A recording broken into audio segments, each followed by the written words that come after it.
Episode 4: The Calling of the Disciples. What kind of people would you choose to change the world? Scholars? Kings? Influencers? Not Jesus. He walked along a quiet shore and called fishermen. He passed by tax collectors and said, "Follow me." He wasn't looking for the perfect. He was looking for the willing.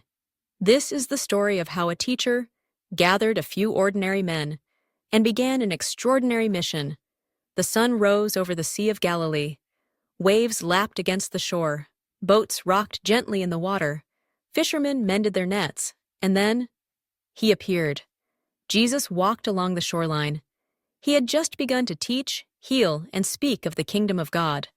Crowds were beginning to follow, but now, he would call his closest. He saw two brothers, Simon, called Peter, and Andrew, casting a net into the lake. They were not philosophers, not temple priests, just fishermen. Men of the sea, rugged, tired, real.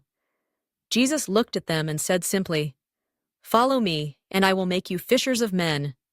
There were no promises of fame, no guarantees of comfort, but something in his voice, something in his eyes. They dropped their nets, left the sea behind, and followed. A little farther along, he saw two more brothers, James and John. They were in the boat with their father Zebedee, repairing nets. Jesus called to them too, and immediately they left the boat, their father, their business, everything, and followed him. He continued walking, and then he stopped again. This time, not by the sea, but at a tax booth. There sat a man named Matthew, a tax collector, despised by many, branded a traitor, considered unclean. But Jesus saw him and said two words, "Follow me." Matthew stood, left everything, and followed.